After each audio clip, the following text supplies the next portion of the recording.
E aí, pessoal, vamos ver aí a parte de biologia? Questão 25. Indígenas de 14 regiões da terra Yanomami. Tá, principal. Ó, contaminação por mercúrio. Só isso aqui já deveria saber. O que eu acho? Essa questão tá mais com cara de atualidades, não tá? Tá perguntando muito mais atualidades que biologia. Dá alguns dados estatísticos e fala qual que é a ação antrópica que está relacionada a essa contaminação que a gente acabou de falar por mercúrio. É a ação dos garimpeiros, gente. Ó, isso aqui é uma informação. Por isso que é bom você pelo menos ver um pouco de jornal, viu? É uma informação assim que foi altamente difundida. Aqui, ó, para análise foram coletados cabelos de indígena, tal. Todos os examinados vivem em comunidades próximas a garimpos ilegais. Então, a resposta é letra A, ó. Está relacionada à ação antrópica, ação do homem, garimpo. Isso aqui é atualidades, eu não sei porque está em biologia, mas tudo bem.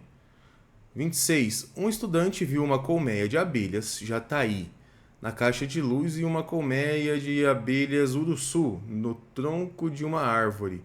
Em ecologia, cada colmeia isoladamente, então ele quer saber cada colmeia isoladamente e as duas juntas. O que elas são? Gente, ecologia vai cair em todos os níveis, né? Você tem que saber aqui as principais definições. População, o que é? Conjunto dos mesmos indivíduos que vivem numa determinada área. Então, essas colmeias aqui são justamente isso. Isoladas, elas são populações. O que é uma comunidade? É o conjunto de populações de diferentes espécies que vivem em uma determinada área e interagem entre si. Na verdade, não só de diferentes espécies, né? Pode ser da mesma também, não pode? Eu acho que pode. Enfim. População e comunidade. Não tem que ser diferente, mas enfim, habitat. É o lugar onde vive determinada espécie. Então falou habitat, lugar. Nicho. Nicho é o papel, é o trabalho daquela espécie no seu meio. O leão lá, o predador, ó, incluindo seu comportamento, alimentação, as interações. Nicho é o papel que aquela espécie tem com o ecossistema e com o ecossistema, né? Porque o ecossistema inclui fator abiótico, não vivo, lagoas, rios, árvore, céu e fatores bióticos, né? Os seres vivos, as comunidades. Quando você junta esses dois, a gente está falando de ecossistema. Mas aqui, isoladamente, só pode ser população. Quando você considera as duas, se tiver alguma relação entre elas, pode ver que são abelhas de espécies diferentes, tá? Uma aqui é esse trem aqui, jataí, e a outra, uruçu. Então são espécies diferentes, sim. Ó, diferentes espécies. Então tem tudo a ver com comunidade. A gente vai falar aqui que a resposta é população e comunidade. 27. No mês de 2023, dia mais quente do planeta, temperatura. Tá contando um monte de história, né? O que ele quer saber? Junto a isso, o mês registrou diversos. Ó, temperaturas máximas. Aqui. Aumento das emissões de gases poluentes, né? Será que é o efeito estufa? Que prendem calor na atmosfera a cada ano. Os verões continuam mais intensos. E agora as temperaturas impressionantes fazem parte da nova realidade, blá blá blá. O texto descreve um problema ambiental crescente dos dias de hoje. Que problema ambiental? O problema ambiental vai cair, lógico. Quem estudou para a ITEC aí sabe, isso é uma coisa muito pedida, porque mostra um pouco de noção crítica, né? Mas que pode ser atenuado, esse problema ambiental pode ser atenuado com algumas medidas. E aí, que medidas podem atenuar esse problema ambiental, na opinião de vocês? Gente, questão desse tipo, você lê alternativa por alternativa. Vamos ver. A. Reduzir as queimadas das florestas e aumentar a produção de energia fóssil. Energia fóssil não, né, gente? Energia fóssil tá ligado, ó, combustíveis fósseis. É justamente o que a gente não quer. Aumento do uso de combustíveis fósseis vai aumentar a quantidade de carros, indústrias emitindo CO2 e os gases que contribuem para o efeito estufa. B. Reduzir a produção industrial e aumentar o consumo de carvão mineral. Carvão mineral não, né, gente? Você está sugerindo aumentar a energia a partir de fontes fósseis. Isso contraria o objetivo de reduzir. Lembra, o que a questão pediu para mim? Ela quer que eu atenue. C. Reduzir o consumo de petróleo, beleza. E aumentar a produção de energia renovável.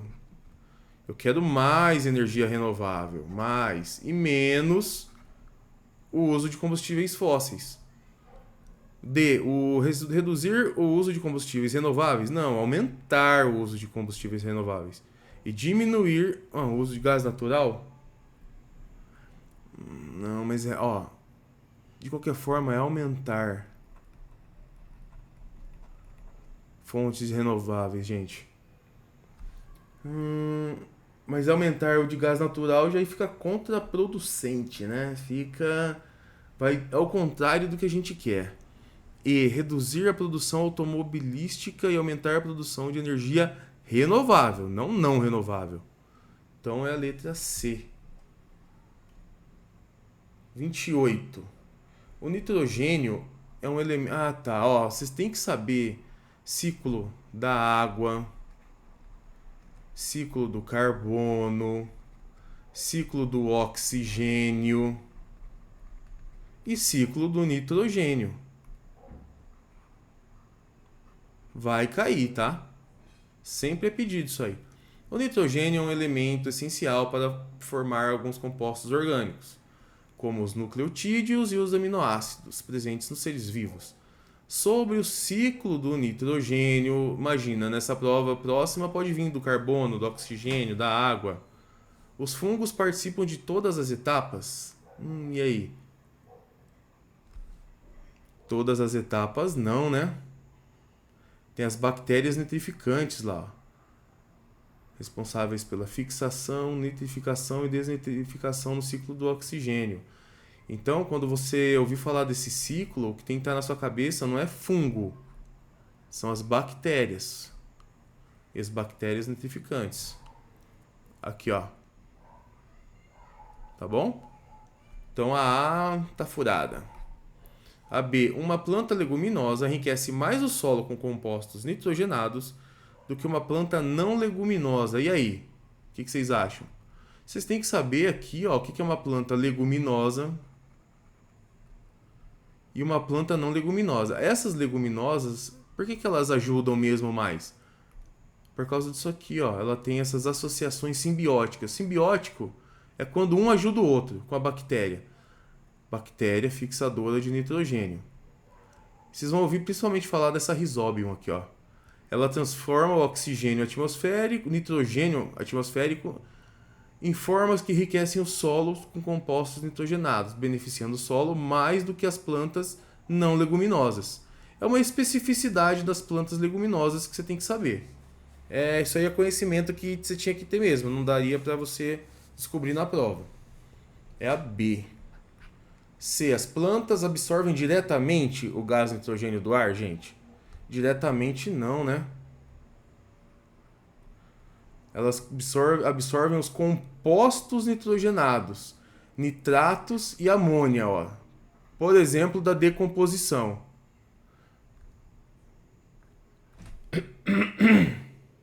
Que são produzidas por bactérias no solo. Então não é diretamente do ar. Tá errado.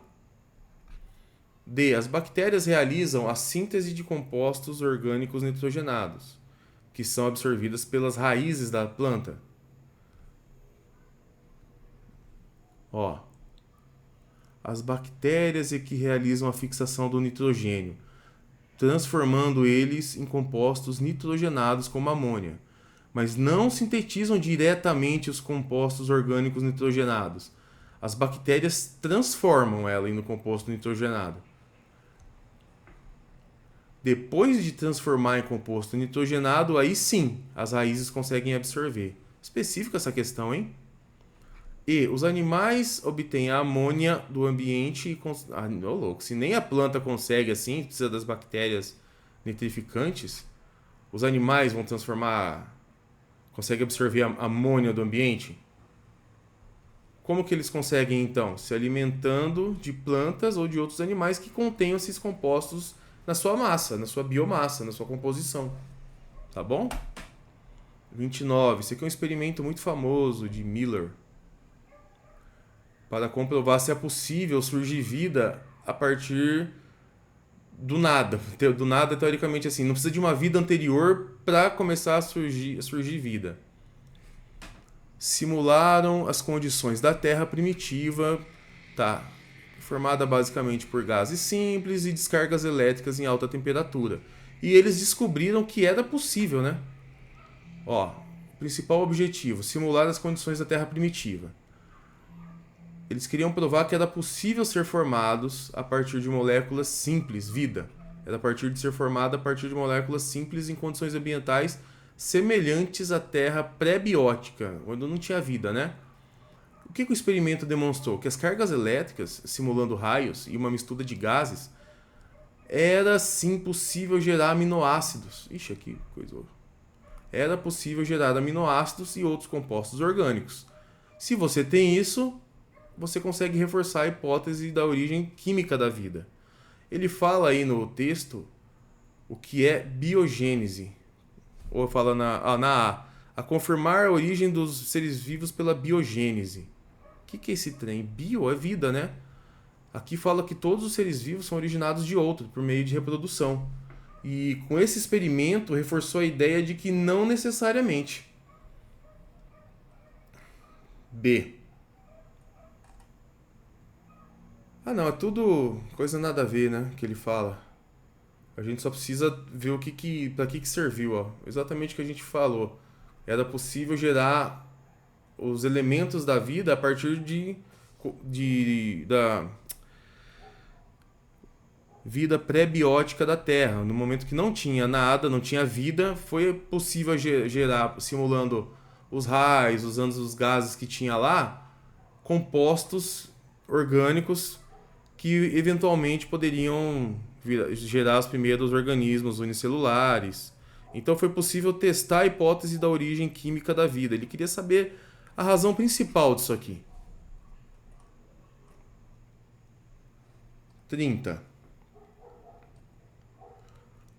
3 espécies de plantas aquáticas apresentam arênquima, ou seja, tecido especial que reserva o ar e mantém as plantas na superfície. Então, 3 espécies de plantas apresentam isso. Sabendo-se que as 3 espécies não pertencem a grupos evolutivos próximos, então não tem um ancestral comum, é possível prever que o ambiente aquático selecionou essas 3 espécies de plantas. Exato, quem viu a evolução, acho que na próxima tem. Surgiram vários tipos de plantas, mas só as adaptadas conseguiram sobreviver lá, dizia o Darwin, né?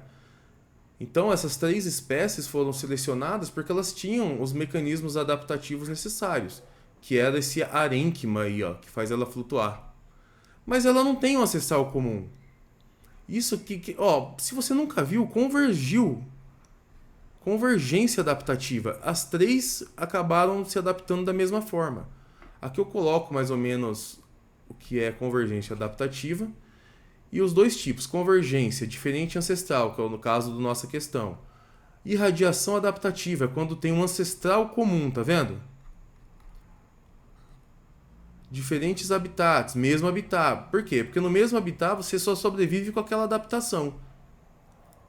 Na irradiação, órgãos homólogos. Aqui órgãos análogos. Às vezes eles são até um pouco diferentes, mas funcionam para a mesma coisa. Na irradiação, estrutura interna parecida.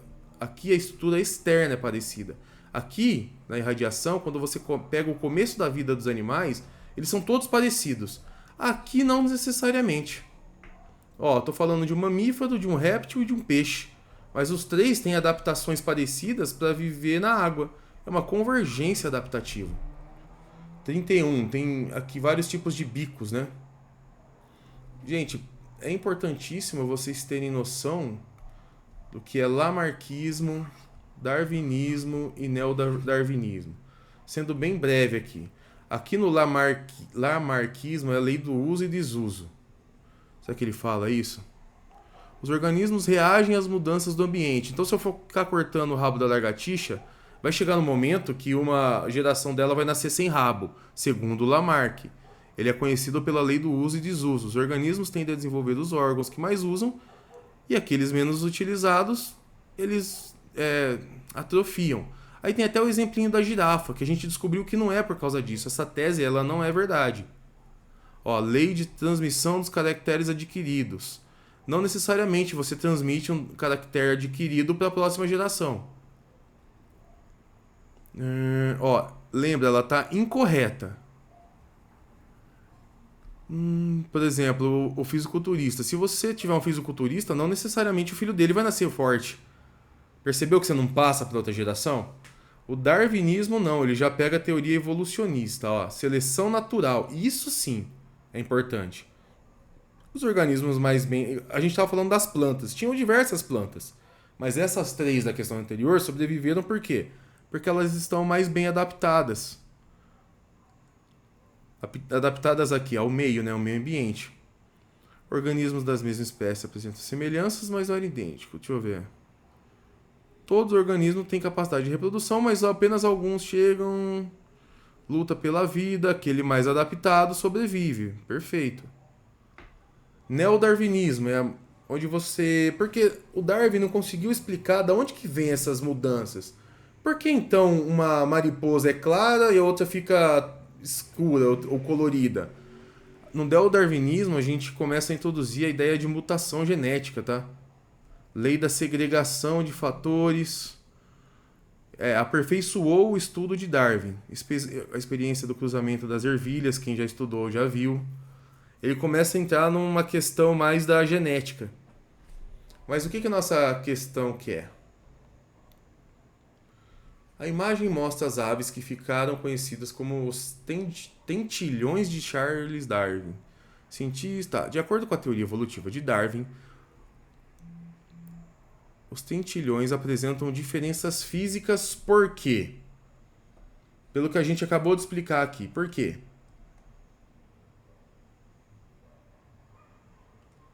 Porque depende da adaptação, depende do para que ele está usando. Surgiu de forma aleatória e aumentou a chance de sobrevivência das aves. Ele quer a teoria do Darwin. Essa aqui seria do neodarwinismo, né?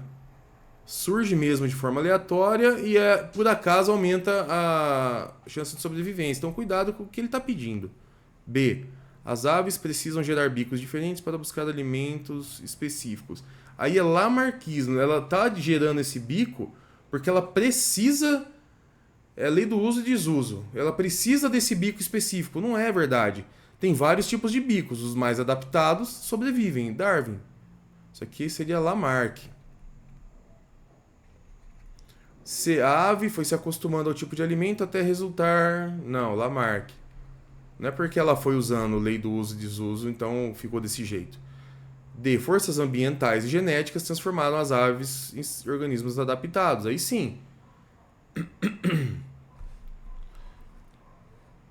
Aliás, eu queria comentar uma coisa com vocês. O que era? Não vou lembrar agora.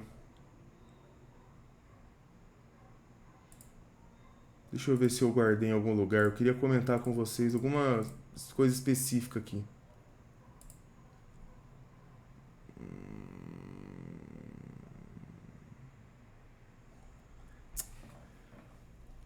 Será que era nessa? Não, era nessa. Porque não é a D. A forças ambientais e genéticas... Não, porque isso aqui seria Lamarck de novo, ó. O ambiente fez o bico ser assim. É Lamarck, não pode ser. E a alta frequência de uso... Não, Lamarck de novo. Então, neodarwinismo é o que está mais próximo da teoria de Darwin. Cada tipo de bico surgiu de forma aleatória. Sim, e aumentou a chance de sobrevivência, sim. O Darwin fala exatamente isso. As coisas surgem de forma aleatória. Esse aleatório, na verdade, virou neodarwinismo quando eles descobriram as mutações genéticas, né? Então, relendo aqui, ele só falava que era aleatório e aumentava a chance de sobrevivência. Quem é mais adaptado sobrevive. Então, vou ficar com a letra A. Última. Eu não sabia que vinham já no primeiro ano essa aqui, viu? Pra falar a verdade. Tem a questão, gente, do ATP e ADP. E aí? Vocês já viram isso aí? Como é que tá na escola lá?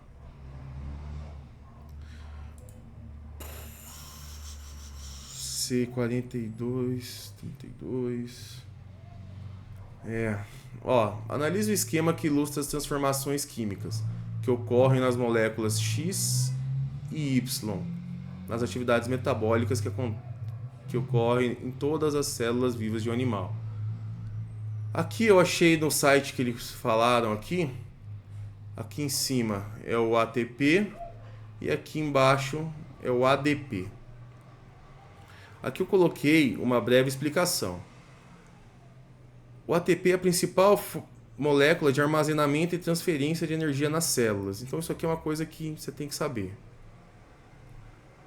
Quando o ATP, percebe que ele é convertido em ADP, ele libera energia. Tá vendo ele liberando energia? Essa energia é utilizada em diversos processos aí na célula. Para regenerar o ATP, aí você precisa absorver energia utilizando um fosfato que está faltando no ADP. Aí ele se torna um trifosfato, se tornando de novo o ATP aqui nesse ciclo. Aqui um resuminho para vocês. Esse ATP, gente, ele é sintetizado em grande quantidade na célula animal por meio da transferência de íons de hidrogênio na cadeia respiratória, que ocorre nas mitocôndrias durante a respiração celular. Lembra, mitocôndria é uma organela associada com respiração celular. Vamos olhar as alternativas. X é ATP, verdade, que é sintetizado em grande quantidade por meio das descarboxilações. Meu Deus do céu, que viagem, hein? Descarboxilações, não. X é ADP, não. Y é ATP, não. Tá. C ou E. X é ATP, que é sintetizado em grande quantidade por meio da transferência do íons de hidrogênio que ocorre na cadeia respiratória. Está relacionado com a cadeia respiratória mesmo. E Y é ADP, verdade, que é sintetizado em grande quantidade por meio da descarboxilações. Não, nada a ver. Vamos ficar aqui com a letra C para a questão 32. Aqui o que vocês precisam saber é a existência de ATP e ADP, que é um ciclo. Aqui libera energia e aqui absorve energia, tá bom? Espero ter dado uma luz aí para vocês em alguns dos assuntos importantes e aberto os olhos no que vocês precisam estudar aí, tá bom? Um grande abraço, até a próxima aula.